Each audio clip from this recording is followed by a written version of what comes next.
आइए, सुनिए, देखिए, समझिए सनातन सत्य। जैसी दृष्टि वैसी सृष्टि, दृष्टि विज्ञान। कुदरत, कुदरती रचना एवं कुदरत के कानून से शाश्वत सुख की प्राप्ति। जोधपुर के परम पूज्य महात्मा उपासक प्रोफेसर डॉक्टर सोहन राज तातेड़ के निर्देशन में सनातन सत्य। जैसी दृष्टि वैसी सृष्टि, दृष्टि विज्ञान।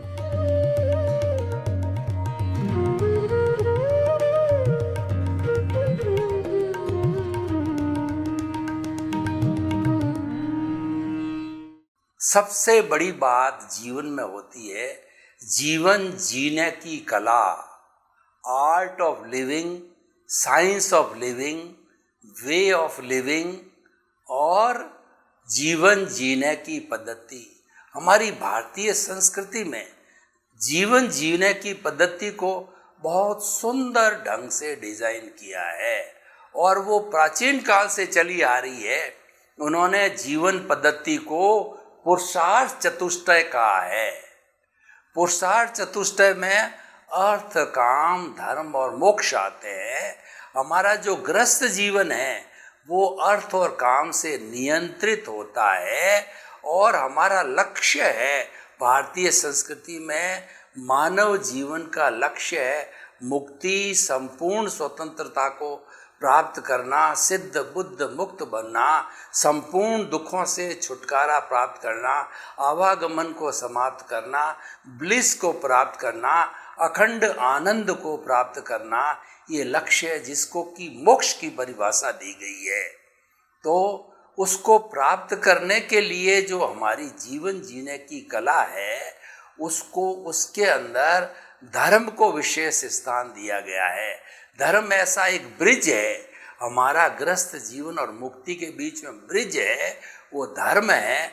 तो हमेशा हमें धर्म में रमण करना चाहिए। धर्म से हमें सनातन सत्य मिलता है।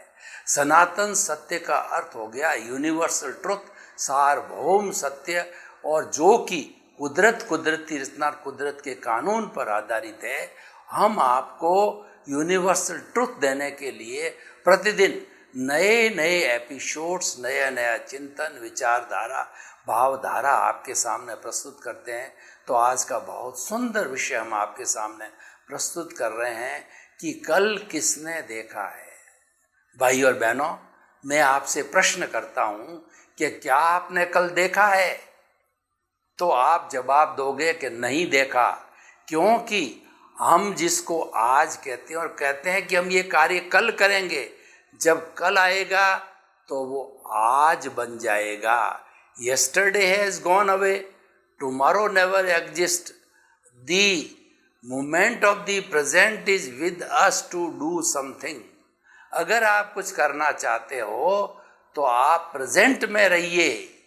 सारांश ये है कि जो व्यक्ति प्रेजेंट में जीता है वो टाइम मैनेजमेंट करता है, वो जीवन का सदुपयोग करता है, वो जीवन में खुशी लाता है, जीवन में आनंद और प्रसन्नता की प्राप्ति करता है, और जीवन का लक्ष्य ही आनंद और प्रसन्नता है। हम जो मुक्ति की बात करते हैं वो क्या है?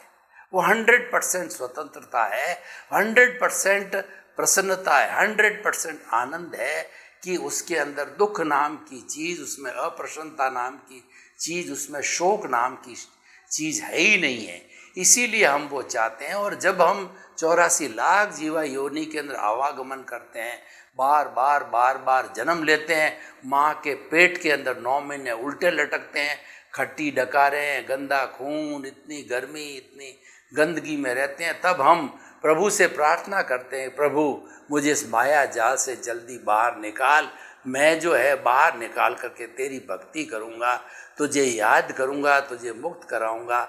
और जब बाहर आता है तो इस दुनिया की माया जाल को देख करके उसके साथ में जुड़ करके और उसी के जैसा बन जाता है।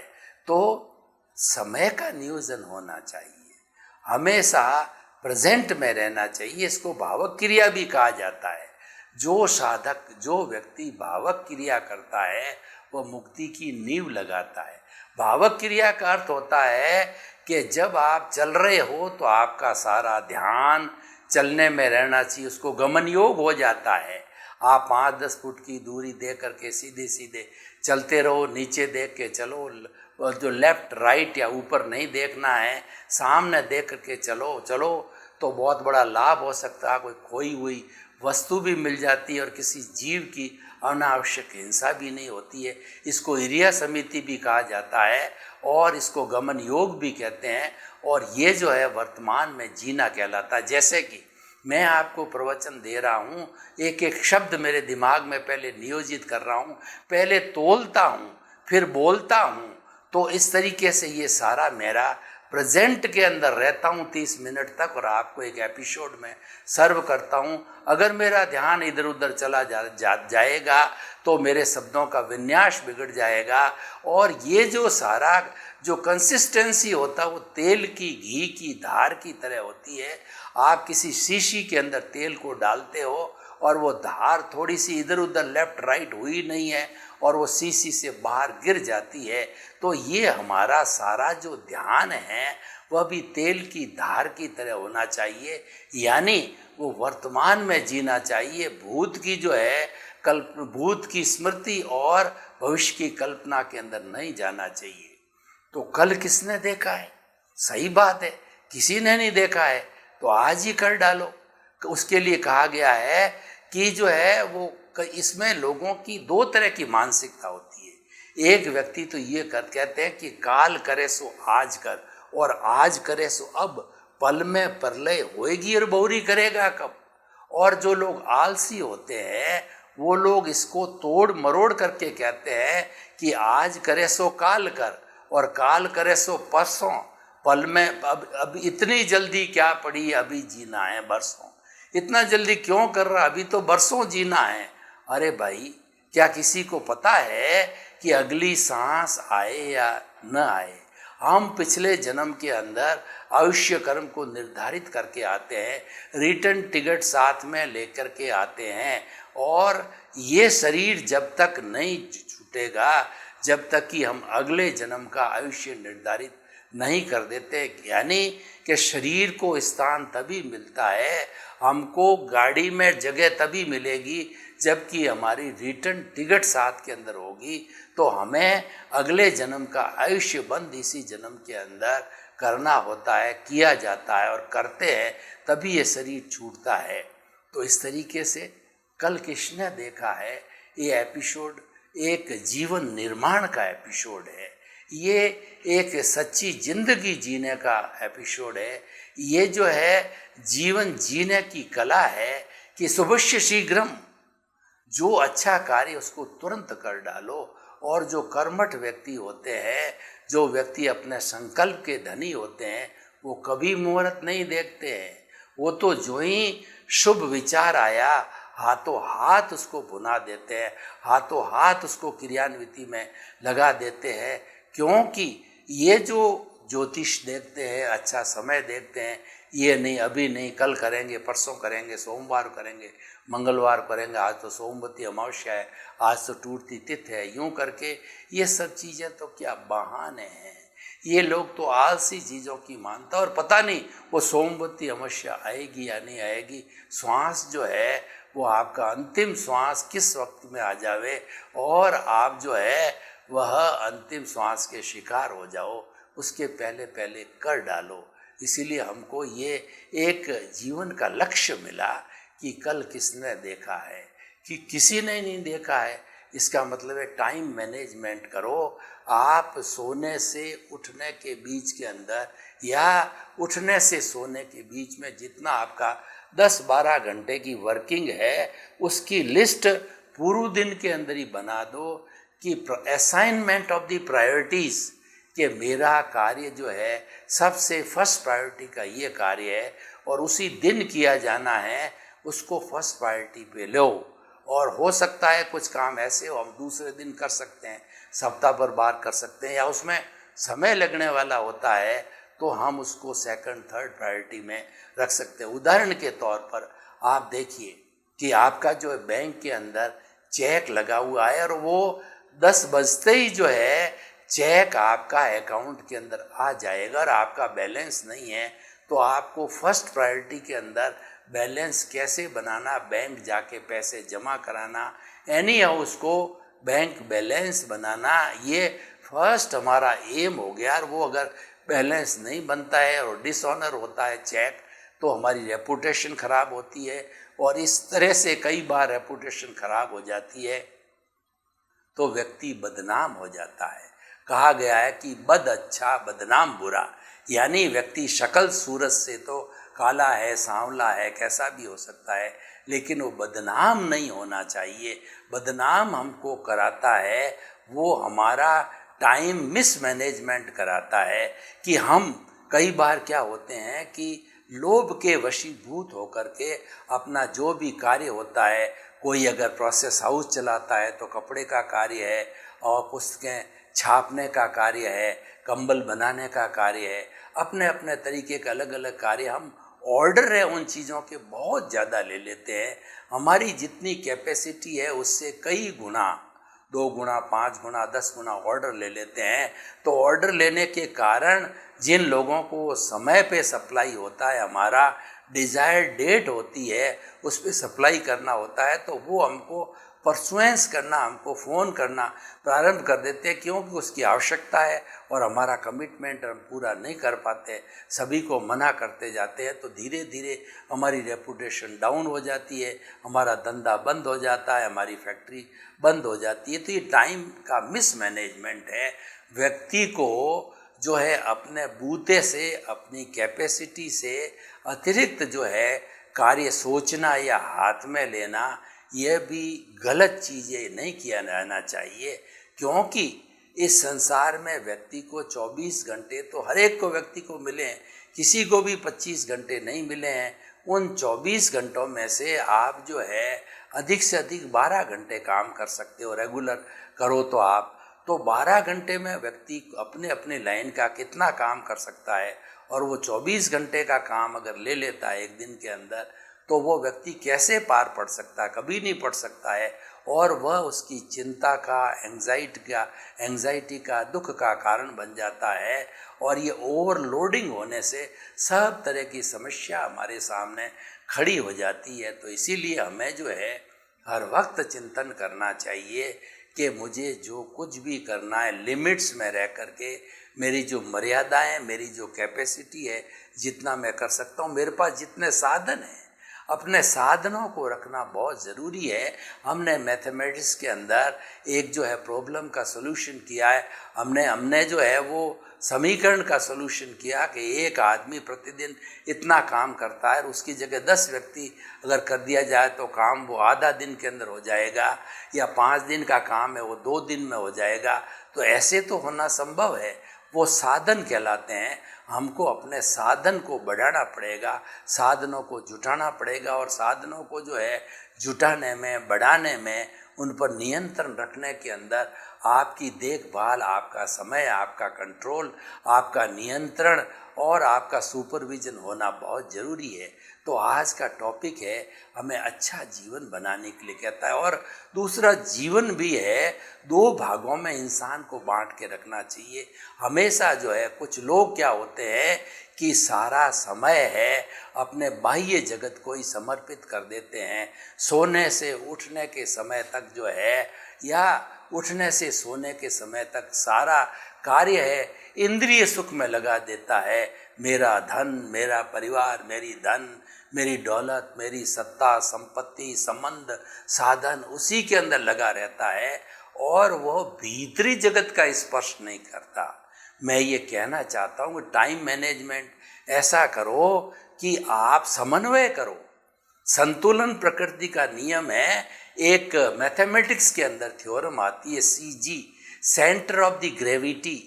इस जो पृथ्वी है उसकी सेंटर ऑफ ग्रेविटी, उसकी कीली, उसकी फिक्स है। जब उसके अंदर वो रोटेट होती रहती है, सूर्य के चारों तरफ घूमती रहती है, और इस पृथ्वी के चारों तरफ चंद्रमा घूमता रहता है, और हमें रात दिन दिखाई देते हैं। जब इस पृथ्वी की सेंटर ऑफ ग्रेविटी डिस्टर्ब हो जाती है, यानी उसका जो इंक्लिनेशन जितना मुड़ा हुआ होता है वो लेफ्ट या राइट में इंक्लिनेशन चला जाता है, तो आपको पता है क्या होता है, सुनामी आते हैं, अतिवृष्टि आती है, अनावृष्टि आती है, और जो अकाल पड़ता है, जित महामारी आती है। अभी कोरोना की महामारी का मुख्य कारण क्या है कि centre of the gravity disturb हो गई इस पृथ्वी की। क्यों डिस्टर्ब हो गई कि व्यक्ति ने इस पृथ्वी का इतना दोहन किया कि हजारों हजारों फीट मीटर तक जो है माँ का गर्भ चीर दिया, उसमें से हीरे पन्ने माणक मोती मिनरल्स और पानी पेट्रोलियम वगैरह निकाल करके पूरा चीर दिया उसको। और पानी जो हमारे 5 घटक है, पृथ्वी जल अग्नि वायु और आकाश, जिनसे व्यक्ति जन्म लेता है, और ये 5 घटकों से ही ये सृष्टि बनी है और ये कुदरत है। हम समस्त 84 लाख जीवा योनि के प्राणियों को जो है जन्म देना, पालन पोषण करना और सारा जो है कार्य इन 5 घटकों से करते हैं। इन 5 घटकों को कि मानव ने अपने ग्रीड के कारण या अपने लोभ के कारण जो है उसको इतना पॉल्यूट कर लिया है, उसको इतना शोषण, इतना दोहन कर लिया कि आज पृथ्वी की सेंटर ऑफ ग्रेविटी जो है वो डिस्टर्ब हो गई है। और हमारे उस दोहन के कारण, उस जो है सृष्टि के पोल्यूशन के कारण महामारी के रूप में कोरोना आया। और सृष्टि ने और माँ ने हमको, जैसे बच्चे को जो है माँ प्रताड़ना देती है, पनिशमेंट देती है और कहती है आइंदा से करेगा तो इससे ज़्यादा बड़ा पनिशमेंट मिलेगा, तो माँ ने वो पनिशमेंट दे करके और दिखा भी दिया। कैसे दिखाया? हमको साल भर तक घरों में लॉकडाउन के रूप में कैद रखा। एक तरफ तो व्यक्ति संपूर्ण विश्व कैद था घरों में, और उसके साथ साथ में प्रकृति माँ अपना स्वरूप जो है, जैसा कि भगवान कृष्ण ने जो है अर्जुन को और जो है वो पांडवों को जो है अपना विराट स्वरूप बताया था, तो हमारी नेचर माँ ने वो विराट स्वरूप जो है मानव को बताया का देख जलंधर से जो है हिमालय साफ दिखाई देता है। और अरबों रुपया खर्च करके हम गंगा माँ की सफाई करते हैं, वो बिना किसी खर्चे से वो पवित्र पानी गंगा जल सबको जो उद्धार करने वाला कर रहा है। और दिल्ली के अंदर सांस लेने में दिक्कत आती थी, वहाँ पे हवा इतनी शुद्ध हो गई है कि पॉल्यूशन नाम की चीज़ नहीं रही है। तो साथ साथ में पनिशमेंट भी दिया और उसके साथ साथ दिखा भी दिया कि तू बदमाशी करता। जब स्थिति पैदा हुई है तो कोरोना के अंदर व्यक्ति बीमार भी पड़ा, घर में कैद भी रहा, महामारी के रूप के अंदर पूरे विश्व के अंदर आई। तो ये माँ की प्रताड़ना थी, हमें समझना चाहिए। हम नहीं समझते हैं, हम क्रोध के वशीभूत होते हैं और हमारा टाइम मैनेजमेंट नहीं करते हैं, हम अच्छे कार्यों को तवज्जो नहीं देते हैं, हम भीतर और बाहरी जगत का संतुलन नहीं करते हैं। जब ये स्थिति पैदा होती है, जबकि हमको ईश्वर ने या कुदरत ने इस सृष्टि के अंदर भेजा, तो हमको कह के भेजा कि तुम जो है, तुम्हारा जो बाह्य जगत है ये तो पिछले जन्म के कर्म के भुगतान के लिए मिला है और उसके अंदर तेरी कोई स्वतंत्रता नहीं। यू आर 100% एब्सोल्यूट स्वतंत्र हो। प्रतिष्ठा जैसी तुमने पिछले जन्म के अंदर डाली है, कॉजल बॉडी बनाई है, कॉजेज डाले हैं, बंच ऑफ द कॉजेज डाले हैं, उसी के अनुरूप जो है तुम्हारे को ये द्रव्य कर्म के रूप के अंदर ये शरीर मिला है। Absolutely for one reason, for the भुगतान ऑफ योर पास्ट जो है वो कॉजेज, तो उसके इफ़ेक्ट्स मिले हैं। जो किया है पेपर पिछले जन्म में तुमने दिया है, उसके रिजल्ट के रूप में ये तुम्हारे को मिला है। तो वो मैकेनिकल है और उसको अपने स्वतः गति से चलते रहो। तुम अगर टांग अड़ाओगे तो भी जो है तुम्हारी टांग टूटेगी, इसमें कोई परिवर्तन नहीं होने वाला है, क्योंकि ये तो रेडीमेड मन वचन का है कि बैटरियां जो है हमको ऑलरेडी जो है रोल्ड होकर के चार्ज होकर के मिली है। मात्र उसका मैकेनिकल मोड के अंदर मैकेनिकल प्रतिष्ठित आत्मा जो है वो डिस्चार्ज आत्मा के रूप में होती है। तो उसके साथ में जो है आपको जुड़ाव नहीं करना। जुड़ाव नहीं करके तो हम क्या करें कि ज्ञाता दृष्टा रहना। ये जो कुछ भी बाह्य जगत का काम है, आप कहते हो कि मैंने ये किया, मैंने घर बनाया, मैं बड़ा नेता बना, मैंने लाखों रुपए इकट्ठे किए, मैंने बच्चों को अपने पैरों पर खड़ा किया, ये सारा जो है ये तो आपका भुगतान है।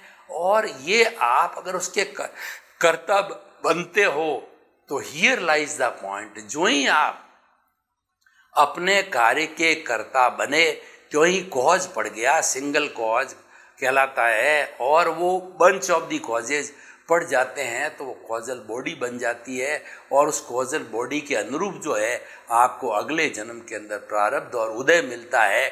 तो आप जो है इसके अंदर जुड़ो मत, मतलब हमको मन वचन काया से मुक्त रहना है।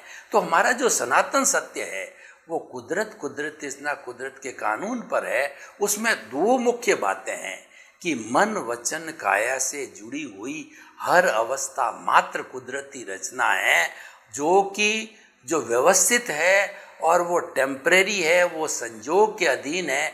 अवस्था आती है जाती है, नाशवान है, जड़ है, कोई परमानेंट नहीं है, वो तो भुगतान मात्र है। तो ये तो आपका रिलेटिव पुरुषार्थ है, आपका ये रिलेटिव पुरुषार्थ आपके साथ नहीं जाने वाला है, आपके प्रभु को मुक्त नहीं करने वाला है। आपके प्रभु की मुक्ति करने के लिए जो है आप रियल पुरुषार्थ करो। रियल पुरुषार्थ चेतना से जुड़ा हुआ है, चेतना पर जड़ के कानून नहीं लगते, और जड़ के कानून चेतना पे नहीं, और चेतना के कानून जड़ पे नहीं लगते हैं। जड़ पे तो कुदरत का कानून लगता है, और चेतना जो है पर स्वयं अपना कानून, वहाँ आप स्वतंत्र हो। कैसे स्वतंत्र हो मैं आपको बताना चाहता हूँ कि मान लीजिए बहुत अच्छी बारिश हो गई है, और उस बारिश के अंदर किसान के बड़ा खेत है, तो बड़ा खुशी हुआ, और खुशी होकर के उसने जो है अपने जो भी खरीफ की फसल, जो बारिश के दिनों की सावों फसल होती है, तो उसने शंकर बाजरा इकट्ठा किया। उसने एक थैली के अंदर तो बाजरा को रखा, दूसरी थैली में मिक्सचर जो कि खरीफ जो है फसल के अंदर होता है, मूंग, मोट, तिल और ककड़ी के बीज, ग्वार आदि, ये मिक्सचर डाला, और वह दोनों पोटलियों को लेकर के, हल लेकर के अपने खेत को खड़ने के लिए जा रहा है। तो चिंतन कर रहा है कि मैं बाजरी डालूं या मिक्सचर डालूं, बाजरी डालूं या मिक्सचर डालूं। तो वह सोचता जाता है। अभी वो स्वतंत्र है, लेकिन जो ही उसने हल चलाया और हल के कुप्पी के ऊपर उस पोटली को रखा, त्यों ही जो आकर के वो मिक्सचर को उसने बो दिया। उसके दिमाग के अंदर वही बोने को आया, तो सारे खेत के अंदर मिक्सचर उग गया। फिर वो अगर कहे जो ही बीज डाला गया वो परतंत्र हो गया, यानी बीज डालते ही आप कुदरत के ताबे आ गए, और कुदरत जितना, और कुदरत का कानून आप पे लागू हो गया।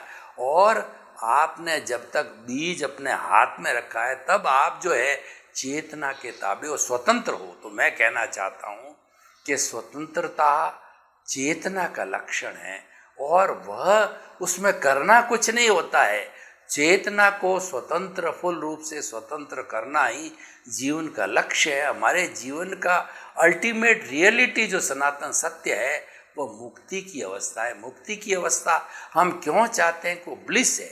हम नॉर्मली जो है इस जन्म के अंदर सुख और दुख के पलड़े के अंदर झूलते रहते हैं, और हम बोर होते हैं, और हम प्रभु से प्रार्थना करते हैं कि ये रोज रोज जन्म लेना कितना दुख का कारण है। कभी सुख आ गया, कभी दुख आ गया, और ज़िंदगी के अंदर जब सुख आता है तो हम फूल जाते हैं, जब दुख आता है तो हम बहुत डिप्रेशन में चले जाते हैं, और कई लोग तो सुसाइड तक कर लेते हैं। तो ऐसे झूलते झूलते हम चाहते हैं कि हमको ब्लिस मिल जावे, हमको परमानेंट सुख मिल जावे, हमको परमानेंट शांति मिल जावे। वह अवस्था मुक्ति की अवस्था होती है। तो उसके लिए आपको जो चेतना के पाले में रहो, आप चेतना के साथ जुड़ जाओ। जो ही आप चेतना के साथ में जुड़ो, आपका रियल पुरुषार्थ स्टार्ट। और जो ही आप शरीर के साथ जुड़ जाते हो तो वह आपका रिलेटिव पुरुषार्थ, उसको भी हम पुरुषार्थ मानेंगे, क्योंकि आप काम करते हो। मन वचन काया की हर क्रिया पुरुषार्थ है। तो हालांकि वो तो भुगतान है, वो कुदरत के कानून के अंतर्गत तो भुगतान है, लेकिन आप उसको पुरुषार्थ मानते हो तो हमने उसको रिलेटिव पुरुषार्थ मान लिया, जिसमें आप कर्ता भी बन जाते हो, वो भी रिलेटिव पुरुषार्थ के अंदर। लेकिन जब आप चेतना के पाले के अंदर चले जाते हो, चेतना की बात करते हो, चेतना से संपर्क करते हो, चेतना की भजना करते हो, और चेतना के नाम की माला फेरते हो, हरि अनंत हरि कथा अनंत, यानी भीतरी जगत में आप जाकर के प्रभु की सेवा में लग जाते हो, ईश्वर की सेवा में लग जाते हो, ईश्वर प्राणी ध्यान करते हो और उसी की बात करते हो कि वो अनंत ज्ञान वाला है, वो अनंत दर्शन वाला है, अनंत शक्ति वाला है, अनंत सुख का धाम है और मेरी आत्मा अजर है, अमर है, अविनाशी है, जिसका कोई रंग नहीं, रूप नहीं, गंध नहीं, वर्ण नहीं, जलती नहीं, कटती नहीं, मरती नहीं, वो अव्याबाद है, वो टंकोत्कीर्ण है, वो अजन्मा है, अच्युत है। जब उस प्रभु के ऐसे ऐसे गुणों की भजना जो कि आप 10 जन्म भी करते जाओ तो हरि की कथा कभी अनंत होती नहीं है, क्योंकि हरि तो अनंत कथा वाला है, अनंत ज्ञान वाला है। आप करते रहो तो उसके साथ जुड़े रहते हो तो वो आपका रियल पुरुषार्थ, वो दृष्टि विज्ञान है। उस दृष्टि विज्ञान में आपको करना कुछ नहीं है, बाहर का आपको जैसा स्मरण मैंने बोल बोल के किया, ये करने की आवश्यकता नहीं है। इसको अगर मानसिक रूप से आप करते हो तो अजपा जप बोला जाता है, अजपा बिना जपा हुआ जप बोला जाता है, केवल मानसिक रूप से ही होता है। और वो भी बोलना नहीं, मात्र एहसास करना कि आप जो है शुद्ध आत्मा स्वरूप हो और आपके एक एक कोशिका के अंदर ये आत्मसात चला जाना चाहिए, एहसास चला जाना चाहिए कि मैं तो शुद्ध आत्मा हूँ, मैं तो अजर हूँ, अमर हूँ, मैं अविनाशी हूँ, मैं सच्चिदानंद हूँ। सच्चिदानंद का होता सत का मतलब अविनाशी, चित्त का मतलब होता है ज्ञान दर्शन वाला, और आनंद उसका लक्षण है, वो वैसा मैं हूँ। और मैं तो परम आनंद में, आनंद की अनुभूति होनी चाहिए और उसके साथ साथ में आपको महसूस होना चाहिए कि ये जड़ अलग है और ये चेतन अलग है। उसको भेद विज्ञान करते हैं। जो व्यक्ति भेद विज्ञान की टेक्निक को समझ लेता है तो वह टेक्निक हम प्रयोग के द्वारा भी आपको समझा सकते हैं और समझाएं भी। वो तो टेक्निक करने से वो व्यक्ति जो है भेद विज्ञान करने से अपने स्वरूप की जानकारी में लग जाता है और वो रियल पुरुषार्थ, वो दृष्टि विज्ञान है। आपको दृष्टि विज्ञान में करना कुछ नहीं है, मात्र प्रतीति जागृति और अनुभव करना है। जब आपकी प्रतीति ज्ञान लेने के बाद में 100% हो जाती है कि 24 आवर्स आप यही चिंतन करते हो कि मन वचन काया से मुक्त, ऐसा मैं शुद्ध आत्मा हूँ। मन वचन काया तो अवस्था मात्र, वो रहेगा, वो हमारा भुगतान है। व्यवहार शुद्धि बिना निश्चय शुद्धि नहीं है, हम उसको इग्नोर कर नहीं सकते, वो आपको भुगतना ही पड़ेगा। क्योंकि व्यवहार की शुद्धि बिना ये निश्चय शुद्धि जिसकी हम बात कर रहे हैं, इसको परमात्मा तत्व बनाने की, वो बन नहीं सकता। तो हम आपको थोड़ा एक भेद विज्ञान का प्रयोग कराते हैं। तो आप प्रयोग कीजिए कि आंखें कोमलता से बंद और रीढ़ की हड्डी एंटीना की सीधी और मूर्तिवत आप बैठ जाइए। दोनों हाथों की मुद्राएं ध्यान मुद्रा में रखिए। अब थोड़े समय हम कायोत्सर्ग करेंगे, फिर श्वास को शिथिल करेंगे। आप अपने चित्त को पूरे शरीर में निचला भाग, मध्य भाग, ऊपरी भाग, पूरे शरीर में चित्त को घुमाइए और ये ऑटो सजेशन दीजिए, अपने द्वारा अपने को सजेशन दीजिए कि मेरा शरीर शिथिल हो जाए, शिथिल हो जाए, शिथिल हो जाए। अनुभव कीजिए पूरा शरीर शिथिल हो गया है। पूरे शरीर में कहीं भी अकड़न नहीं, जकड़न नहीं, तनाव नहीं, भारीपन नहीं, स्ट्रेस नहीं, स्ट्रेन नहीं। अनुभव कीजिए पूरा शरीर रुई की भांति हो गया है, मेरे स्थान से 1 फुट ऊपर उठ रहा है।